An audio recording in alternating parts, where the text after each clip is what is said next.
Good morning, everyone. Welcome back for another Sunday. Let's go ahead and start with prayer. Dear Heavenly Father, thank you for bringing us here today on this glorious Sunday. Thank you for the sunshine this morning and the beautiful weather as we come here to gather to hear your word and talk about your word and try and grow spiritually and faithfully through you and understand your word. I ask that you be with all of us today as we try to continue to grow and continue to understand what it is that you have planned for us and really try to continue to grow and turn our lives over to you, that we can live faithfully through you and share your good word with others and continue to live good and faithful lives and ultimately have that seat with you in the end and have ultimate salvation and grow closer to you. Again, be with us all, have open ears, open hearts, open minds. Allow me to have your words to share with everyone here today. And I ask this in Jesus' name I pray. Amen. All right. This week, we are on the Pharisee and the tax collector. So we are going to start actually in our book this week. So if you want to turn to page 154.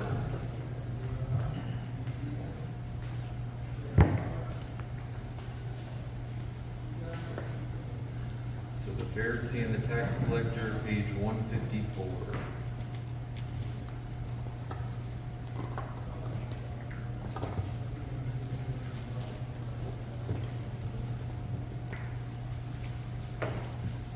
Getting there, it tells us our author's takeaway is the relationship is more important than religion, especially when talking to God. So relationship is more important than religion, especially when talking to God. So we'll see a theme throughout here of the idea of that connection we have with God. All right. The story of the Pharisee and the tax collector, Luke chapter 18, verses 9 through 14, is the third of Jesus' parables on prayer recorded in the Gospel of Luke. The other two are the friend at midnight, which is Luke chapter 11, verses 5 through 8, and the persistent widow, Luke chapter 18, verses 1 through 8. These parables, which are recorded only in Luke, are consistent with Jesus' emphasis that he was a man of prayer. Though he was God's unique son, it was essential for Jesus to nurture his relationship with his Father through prayer. The parable of the friend at midnight and the persistent widow emphasize God's willingness to respond to prayer in all kinds of circumstances. The parable of the Pharisee and tax collector looks at prayer from a human perspective and shows how prayer is a window into the heart of the worshiper. So this week we're looking at another parable dealing with that idea of prayer, and we're going to see as we go through it that we're going to see specifically two different types of prayers from two different people, and we're going to kind of dissect what we've got going on there. One being a prayer from a Pharisee, one being a prayer from a tax collector. We'll also start to kind of see that idea of that kind of role reversal that we've been seeing in the past couple weeks and just different things going into that. So one of the things I want us to keep in mind too as we go through this, we'll probably start seeing as we read through the book and read our verse, or read our parable, is this idea of humility. All right, so I want that kind of in the back of your guys' heads as we go through this. So we're going to continue in the book. Does someone want to read the temple, a house of prayer, by chance? When Jesus strode the money changers out of the temple, he called the temple a house of prayer. It is written, he said to them, my house will be called a house of prayer, but you are making it a den of robbers. Matthew 21:13. Corporate prayers were offered at 9 a.m. and 3 p.m., but individuals could pray at any time. Jesus tells a story about a Pharisee and a tax collector who came to the temple to pray. The name Pharisee comes from a word meaning to separate. The Pharisees were probably the descendants of the pious ones who resisted the efforts of Antonius to force Greek culture on the Jews during the period between the Testaments. They resisted by separating themselves from others and devoting themselves to strict obedience to hundreds of rules on the law.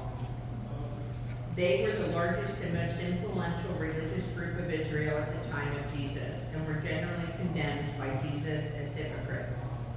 In my book, The Word of Jesus, I included a chapter on the religious groups during the time of Christ, titled When Religion Gets Sick. This doesn't mean all Pharisees were corrupt.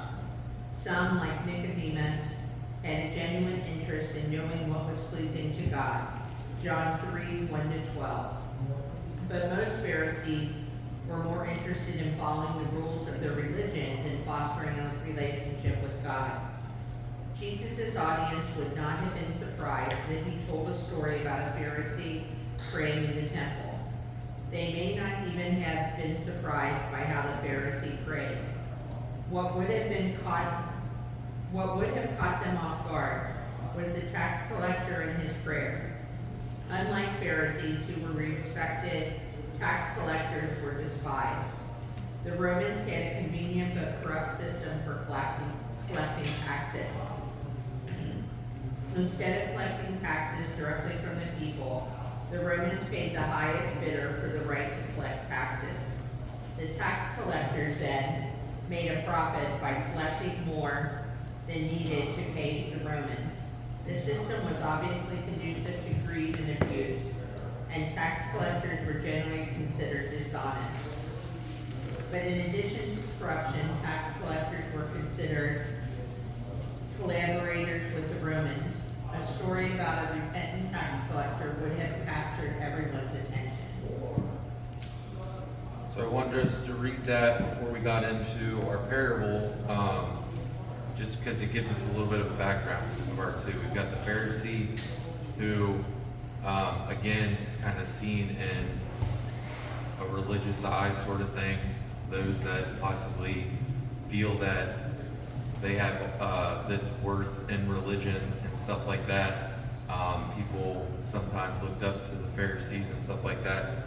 And then we have the tax collector, which were looked down upon a lot of the times, okay? Because they were seen as, it talks about, I see the direct collection of, or correlation of, if you think now of like, collections agencies and stuff like that that bid for your what you owe, and then they try and get as much as they can, sort of thing. So kind of a similar idea there. The idea that they were kind of looked down on because they seemed kind of greedy. They looked like they were working with the Romans, all those sorts of things. So I want us to have that little bit of a background before we kind of get in and read our parable. Do you guys have any thoughts, just first off, kind of about kind of this background of like the idea of who a Pharisee might be or a tax collector might be? Anything come to mind that sticks out to you? If not, it is all good. Okay, well, let's go ahead and let's jump in. Let's read our parable. So we need to turn to Luke chapter 18. So Luke chapter 18, we're going to read verses 9 through 14.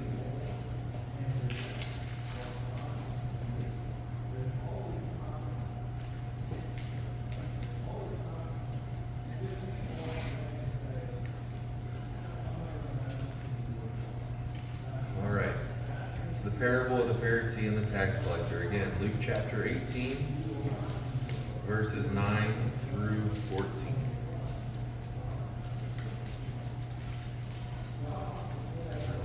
All right.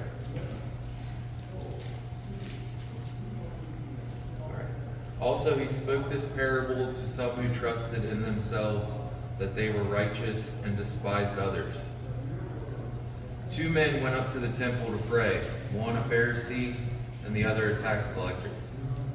The Pharisee stood and prayed thus with himself, God, I thank you that I am not like other men, extortioners, unjust, adulterers, or even as this tax collector. I fast twice a week.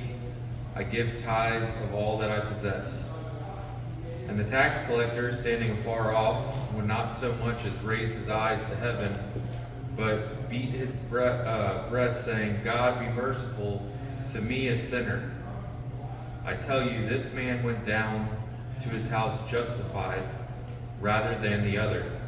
For everyone who exalts himself will be humbled, and he who humbles himself will be exalted. So again, here we've got two different people, two completely different styles of prayer. We've got the Pharisee thanking God for not being like those that might not seem worthy or those that are lowly and stuff, and being like, look, I do this, God. I fast twice a week. I give tithes of all my possessions. And then we have the tax collector who basically shouts out and says, God, be merciful to me, a sinner. So what are our thoughts about that? Just reading, does anything stick out to anybody? Just kind of with our first go through with that reading, with that parable. Don't admit you have a problem, you can't fix it. So to say that he is without sin is, I don't think, an enriching relationship with God, because everyone is a sinner, so. Yeah. No, also just like the fact that he was like basically bragging that he was better than that person, that he went, that he fasted twice a week, that he gave more, and that he wasn't, having to rob and be a criminal basically. Yeah, exactly. I mean, I think the thing that kind of, I think that the thing that kind of stands out to me is like, especially between the two, like the Pharisee, he's like, God, I'm doing all these things like for you, like I'm doing all these things for you, but they seem more like they're the material things of things. Like I fast twice a week. I'm giving money on everything that I have coming in, like, and he's like, look how good I am, sort of thing. As opposed to the taxpayer being like, please be merciful, I'm a sinner, I know I've made mistakes. And it's that idea, I mean, if we think about it, I mean, it tells us that all have sinned, and that all were born into sin, and that we should confess our sins, and if we confess our sins, then God's going to be merciful and just, and we're going to have that everlasting life. But it also reminds me of the idea that the only thing that's ever really been on this earth that's been perfect has been Jesus. So when we start to think we're doing everything perfectly, we're starting to forget that there are things that we still make mistakes on. We're going to make mistakes on things, and we need to remember that we need to continue to grow. And I think that's one of the themes that we've been seeing through a lot of the things we've been going into the past couple weeks and stuff, is that idea of, we keep seeing the imagery of Jesus and God basically kind of being like, well, look at this person down here. They're the worthy ones because they're humble and they realize they're making mistakes and they're willing to grow. And then look at these people here who think that they're walking the righteous way and they're doing the right thing, and that they don't need to grow anymore, and that they're really not worthy of that eternal salvation in the end and stuff. So it's that idea that we always want to have that process, and that idea of continue to grow and continue that there's always more that we can do, sort of thing. Reminds me, the people who think that they go to heaven on their good deeds. Yeah. Exactly. Well, I think, the first thing you read to us was that relationship is more important, than religion and, you know, praying with God. And if you look at what the Pharisee was saying, like the fasting, the tithing, all of that, it's like tied to probably what he or she was taught, you know, under their religion, you know. You need to tithe, you need to fast, you need to show up on Sunday, you know, whatever, you know. And where the tax collector was more like a conversation, you know, he was asking God, you know, to be merciful to him. When it goes with that idea of, and I've heard it said multiple times from a couple different people, but that idea that, and I think it goes with what you were saying, the idea of the this is what I should do because my religion's kind of saying to do. Like, are we just coming to church on Sundays to come to church because it's a thing, and we're like, okay, I went to church on Sunday, I'm good, I can go back next Sunday and have replenish myself for the week? Or are we using Sundays to fuel us for Monday, Tuesday, and through the week to continue to grow? Is it we're using church and coming on Sundays to, like I said, to be like, okay, I've done my duty for the week? Or is it, this is our starting point and we're trying to blossom out and continue to grow throughout the week? Is this our foundational piece, or is this what we're trying to reach up to, sort of thing? And I think it kind of goes with that idea of are we checking off the boxes or not? I've mentioned that a couple times, like the idea that there's some people out there that's like, well, let's just check our boxes and we're good, as opposed to continuing to grow and stuff like that. And I know in the past, I used to be one of the ones where I'm like, okay, I'm going to check my box. I was at church on Sunday, I'm good for the week, sort of thing. I also heard once kind of relating that in another idea and area, the idea of like, if you think about people that maybe go to the gym and stuff like that, like the guys that like have all the muscles and are big and stuff like that, they go to the gym and work out, and then are like, well, I'm going to eat right because I want to continue to be healthy and do stuff, as opposed to people that go to the gym and then they're like, well, I went to the gym, so now I can eat this cheesecake, sort of thing. It's to kind of put that more on a other level. It's that idea that we want to continue to grow, and we don't want to let the rest of our week hinder us from what we've done here on Sunday. We want to continue to grow on that. All right, so let's kind of break down. So this next section, I'm going to kind of break it down into a couple different pieces, and we'll talk about it. So back in our book, the section that says they went into the temple to pray. So Jesus does not tell us when a Pharisee and tax collector went to the temple to pray, but he tells us what and how they prayed. The contrast is remarkable. The Pharisee was arrogant and self-righteous. He prayed, God, I thank you that I'm not other people, or like other people, robbers, evildoers, adulterers, or even like this tax collector. I fast twice a week and give a tenth of all I get. Luke chapter 18, verses 11 to 12. It is obvious the Pharisee's prayer was totally self-centered. You have to wonder if he was addressing God or boasting to himself. He was thankful he was not a criminal and bragged about doing more than the law required. Instead of fasting only on the Day of Atonement, he fasted twice a week and tithed on all of his income. But what stands out is his statement that he was not like the tax collector. Instead of using a divine standard, he compared himself to a despicable tax collector. His estimation of himself would have been vastly different if he had compared himself to God. So I'm going to stop there for a second, and I'm going to ask this question. If you heard, and we've talked a little bit about it, but if you heard a prayer like that of the Pharisee, what would you think about the person's relationship with God? So what do you guys think that if you heard someone say basically kind of what the Pharisee was saying, what do you think that person's relationship with God might be? See, I've been sitting here thinking the opposite of everybody else, because I'm sitting here thinking that the Pharisee was told, well, she did mention taught, that if I do this, this, this, and this throughout my life and stuff like that, then I will have a good connection with God.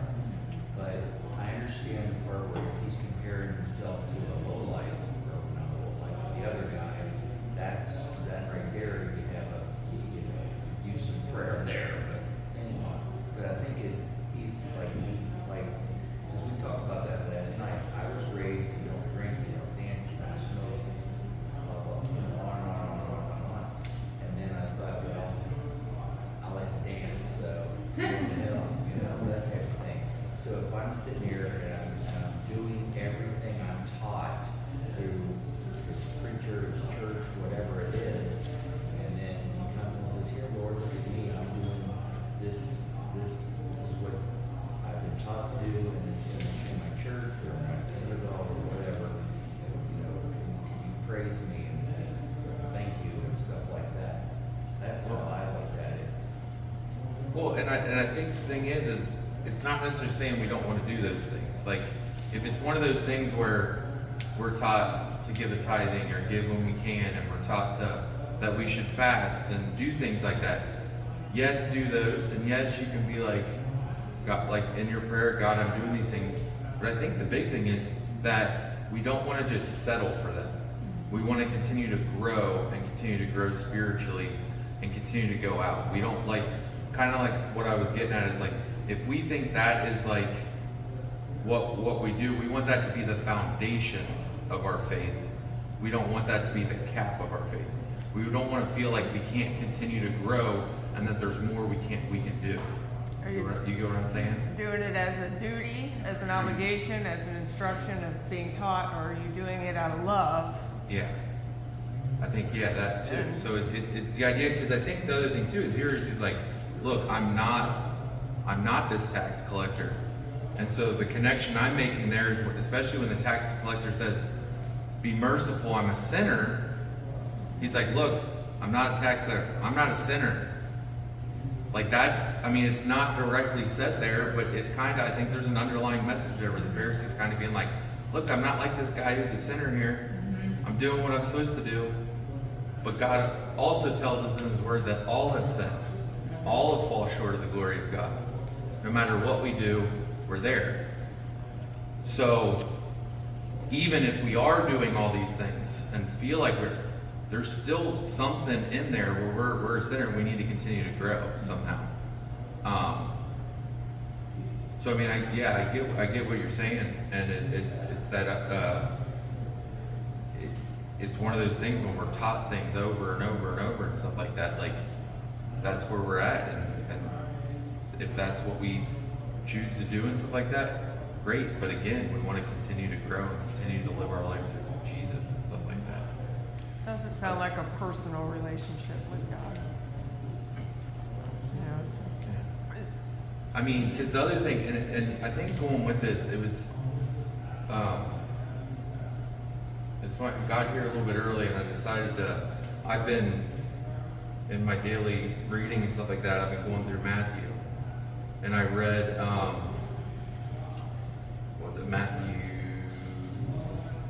Matthew 6 today. And there's a part in here where it talks about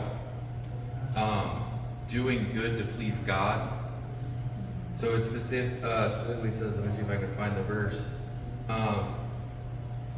Things like, but when you do a charitable deed, do not let your left hand know what your right hand is doing, that your charitable deed may be in secret, and your Father who sees in secret will himself reward you openly.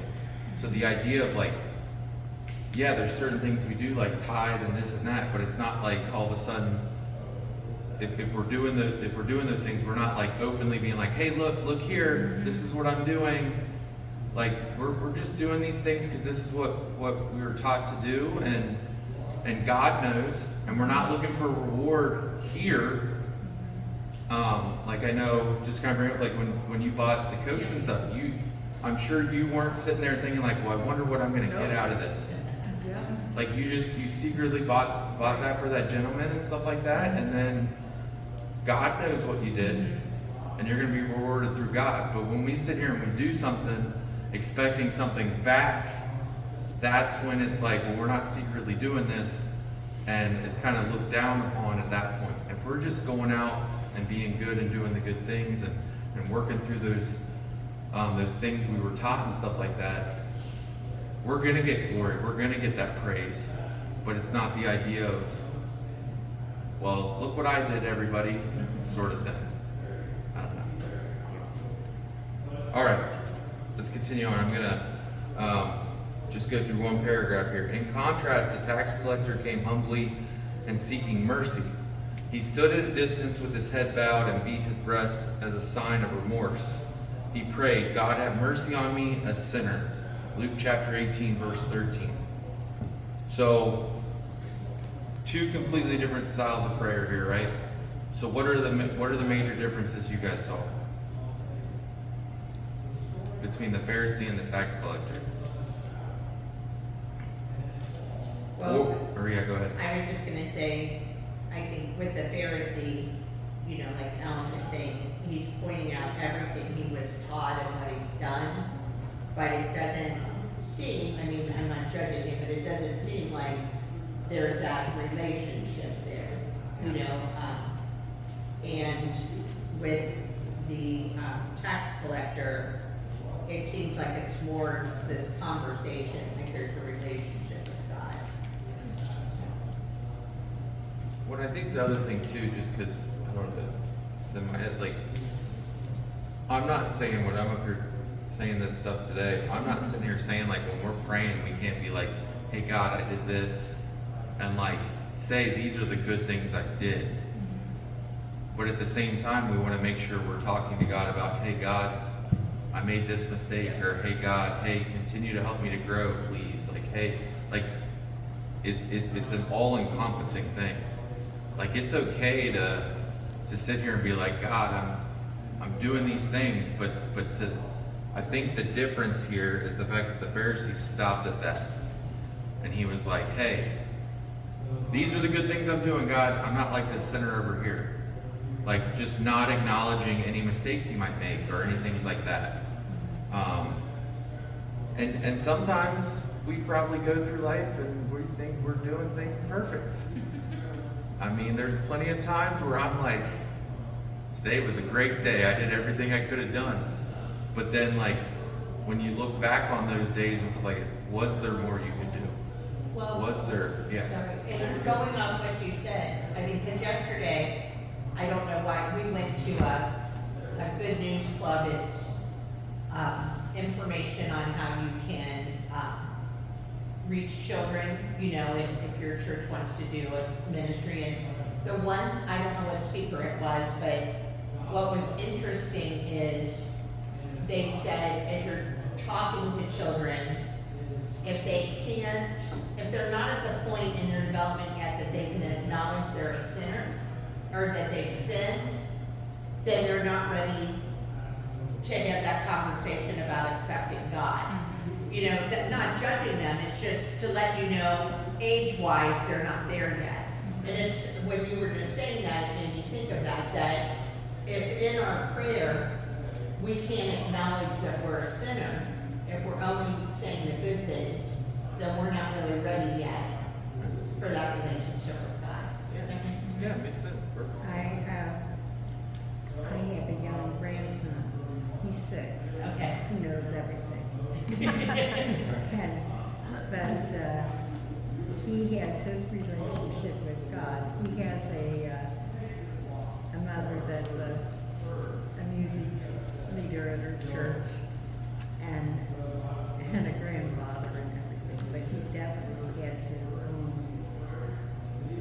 thoughts. But he's young enough to be able to mold his mind. Yeah. And he has a 12-year-old sister who he likes to show that he knows as much as her. That's really neat, and that's what they were telling us yesterday, Joyce, that the older siblings, you know, sometimes the younger sibling is the one that's sharing. And so, I mean, I had the 12-year-old and the 6-year-old at my house on Tuesdays, and it's quite interesting. It keeps me young. And The 6-year-old's teaching you and trying to tell you what God's all about. That's neat. let's go and continue on. No one would have been surprised by the prayers of the two men. They would have expected a religious leader to recite his piety and a tax collector to confess his sins. What was surprising is that Jesus vindicated the tax collector, and he said, I tell you that this man, rather than the other, went home justified before God. Luke chapter 18, verse 14. Jesus introduced the parable by addressing those who were self-righteous and looked down on others. Jesus sees a person standing with God differently. Those who are deemed right with God, justified, are not those who boast about how good they are, but who recognize their own unworthiness. The Pharisee attempted to justify himself. The tax collector prayed for mercy. He was made right with God. The Pharisee was not. In conclusion, Jesus emphasizes reversal, a prominent theme in Luke's gospel. For all those who exalt themselves will be humbled, and those who humble themselves will be exalted. Luke 18:14. Humility is a foundational virtue in our relationship with God and others. The prophet Micah asked the question, with what shall I come before the Lord and bow down before the exalted God? Micah 6:6. The Pharisee should have paid attention to Micah's answer.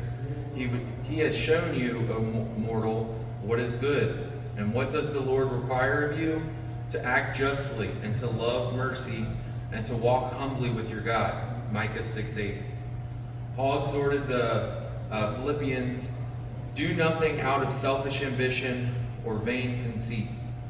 Rather, in humility, value others above yourselves, not looking for your own interests, but each of you to the interest of others. Philippians chapter 2, 3-4. Can you imagine how different the Pharisee's prayer would have been if he had considered the tax collector better than himself? So in this, the thing that really stood out to me is the line says, those who are deemed right with God are not those who boast about how good they are, but who recognize their own unworthiness. And I think that's kind of what we've been going with and what we're talking about.